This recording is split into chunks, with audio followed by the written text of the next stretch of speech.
Cool Elixir von Davidoff ist am Start. Den möchte ich euch heute mal vorstellen. Der ganz neue, ja, Cool Water, könnte man Cool Water sagen. Das heißt ja nicht Cool Water Elixir, sondern, ja, Cool Elixir. Aber ich denke mal, es wird zu der Reihe gehören, zu Cool Water. Und ist der denn wirklich so gut? Und ist das Oud?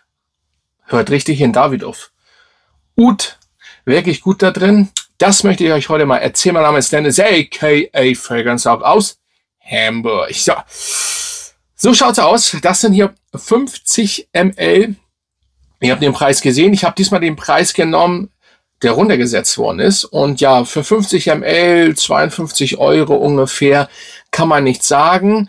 Ich möchte das gleich mal mit dem Preis vorwegnehmen. Ich finde, das reicht auch für 50 ml. Und die normalen Preise auch. Es gibt den in 30, es gibt den in 50 und es gibt den in 100 ml. Wenn man die Hauptpreise nimmt für 100 ml, finde ich das ein bisschen too much. Und da kommen wir dem gleich zu, warum das too much ist. Aber erstmal kommen wir zum Flakon. Ihr könnt ihn sehen, das sind 50 ml, nicht schlecht, fest, richtig fest und guter Sprüher, wirklich guter Sprüher, kann man so sagen, ja. Jetzt kommen wir zum Duft, ja. Ne? Der Duft, ja. Cool Elixir. Ihr habt nur 3 Noten. Ja, ich rieche ein bisschen mehr, aber es gibt 3 Noten, und zwar Rose, beziehungsweise Rosenoxid, Lavendel und Oud. Richtig. Und da habe ich mir natürlich einiges darunter vorgestellt. Was kommt da von Davidoff? Das wäre doch nice. Ja. Und dann habe ich aber schon ein bisschen gehört, dass da der Dior Sauvage Elixir mit drin sein soll. Da habe ich gedacht, okay, warum? Weshalb? Wieso? Nichts gegen Dior Elixir. Nice, richtig gut. Aber das zum Beispiel Absolut Aventus hat auch so ein bisschen diesen Touch, aber nur minimal. Überhaupt ist das natürlich klar. Ich habe es ja am Anfang angesagt. Ich fand den Dior Sauvage Elixir bombastisch gut.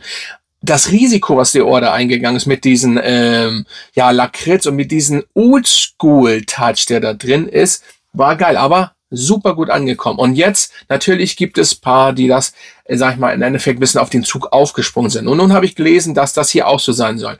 Also, gleich vorweg, ja, man nimmt es so ein bisschen, hat man es in Background und was heißt ein bisschen? Schon ein bisschen mehr, sagen wir mal 30% habt ihr einfach diesen Touch, die DNA, das Elixir.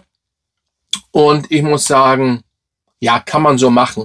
Aber ihr habt eben nicht diese extreme Lakritze, beziehungsweise gar keine Lakritze. Das ist der Punkt. Hier nehmt ihr nämlich im Background, wenn ihr diese DNA oder diese ähnliche DNA habt, dann habt ihr aber schön Cool Water DNA. Aber jetzt kommt, das ist das Positive an diesem Duft, die Oldschool-Variante, weil Cool Water war früher würzig frisch und nicht synthetisch frisch. Aktuell ist der Duft synthetisch frisch. Immer noch nice, habe ich hier auch. Ich habe aber auch die Oldschool-Variante von ganz früher noch.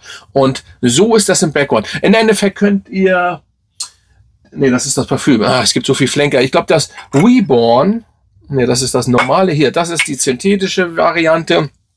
Und dann gibt's ja noch Reborn... Hier, Reborn, Eau de Toilette Variante, da habe ich auch schon gesagt, da ist die Oldschool Variante drin. Gut gemacht, da haben sie so ein bisschen den alten wieder, sagen wir mal, zum Leben erweckt. Und so habt ihr das hier auch, nur eben mit den Rosenoxid oder der Rosen-DNA am Anfang, was allerdings ein bisschen so rüberkommt wie bei Dior Sauvage Elixir. Nur ohne Lakritze, nicht so penetrant, nicht dieses ganz extrem würzige. Nein, das habt ihr nicht, nur würzig, Cool Sauvage, genau. Ja genau, jetzt bin ich raus, Davidoff, Cool Water.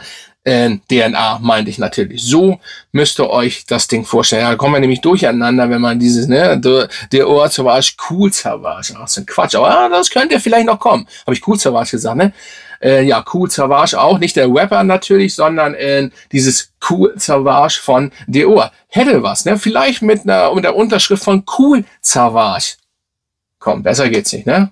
Sollten wir vielleicht mal ein Angebot machen. So, auf jeden Fall kommt dieses Elixir, Cool oder Cool Elixir, was abgeleitet ist, trotzdem zu dieser Reihe Cool Water gehört. Dann aber, und das ist für mich, ich habe es mir aber fast gedacht, Lavendel übrigens vorweg, nehmt man auch wahr, ihr habt Lavendel. Im Endeffekt haben wir hier das normale Cool Water, würziger oder Cool Water Reborn. Dann habt ihr Cool Water ein bisschen auch vom Intense, die Süße, ganz minimal im Background. Und dann habt ihr, wie gesagt, Dior Sauvage Elixir. Und dann kommt dieses Oud. Und das macht mich so ein bisschen, da habe ich mir gedacht, okay, da soll jetzt Oud drin sein. Ich kann es mir einfach nicht vorstellen. Und ob das was wird. Und es ist nichts geworden, sagen wir mal so. Für Oud-Liebhaber, so wie ich das bin, wenn man mal richtige, ne?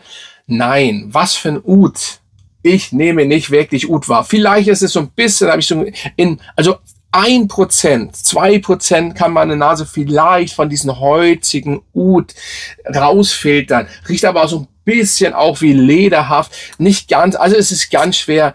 Vielleicht wollte da Davidoff einfach mal so ein bisschen, ja, was mit erreichen und so weiter. Mit, oh, jetzt machen wir mal Oud, aber dann macht es richtig. Weil im Endeffekt könnte man jetzt sagen, ja, aber ich glaube, dass Designer mit Oud nichts anfangen können. Boss Bottle Oud hat's gut gemacht und da soll sogar echtes Oud drin sein. Damit werbt ja Boss und es ist einfach mal eine ganz andere DNA wie die normalen Oud-Düfte. Das darf man nicht vergessen. Das hat Boss gut hinbekommen und deswegen habe ich gedacht, na komm on, nein, haben sie es nicht. Aber das ist eben so, trotzdem macht es den Duft nicht schlecht. Ich weiß noch nicht, was ich ihm gebe. Das dauert ein bisschen. Ich denke mal, er kriegt, also eine 8 würde ich ihn auf jeden Fall geben. Dafür ist das schon wirklich gut. Ob es mehr als 8 wird, das weiß ich nicht. Unter 8, da bin ich noch an Überlegen. 7,5, 8. Nein, ich glaube, eine 8 hat er verdient. Dafür, dass es Davidoff ist aktuell. Früher hätte man das noch anders gemacht. Da hat Davidoff noch ganz andere Düfte gemacht, kreiert.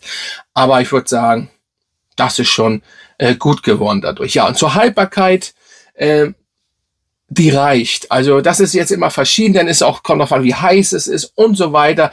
Ich denke mal, da liegen wir zwischen 6 und 9 Stunden. Vielleicht ist das bei manchen mehr, bei manchen weniger. Aber dieses Zwischending, ich mache das jetzt auch nur durch dieses Zwischen. Es bringt mir nichts, wenn ich sage, der hält 8 Stunden, er hält bei anderen aber dann weniger und bei manchen mehr. Das ist einfach so. Aber kommt mir nicht mit 1 Stunde und kommt mir auch nicht mit 30 Stunden. So auch nicht. Zwischen 6 und 9 Stunden könnte man ihn ansiedeln und dann, wie gesagt, aufwärts vielleicht bei manchen und bei manchen weniger. So, Sillage, er ist präsent, er ist einfach um einen rum. Das wird natürlich auch irgendwann hautnah, aber man darf nicht meckern. Und hier ist die OVP noch. Und ja, 50 ml, denke mal, reichen, Leute. Und ja, ist ein guter Flanker, das kann man sagen. Vielleicht mit der Beste, aber dieses Intense schlägt er einfach nicht. Das Intense hat einfach was. Aber er ist schon in dieser Richtung. Ja, im Endeffekt, wie will man die ranken? Die ganzen Cool Water, ist es schwierig. Sie ecken nicht an, sie sind gut, sie kommen gut an und ich finde das einfach in Ordnung. Ja, also Cool Elixier von Davidoff, nicht, ne? Cool Savage und so weiter und so fort. Und dann bin ich raus, und dann kennt ihr den Duft. Und dann würde ich sagen, bis zum nächsten Mal. Grüße genauso an meine Mitglieder und bis zum nächsten Mal.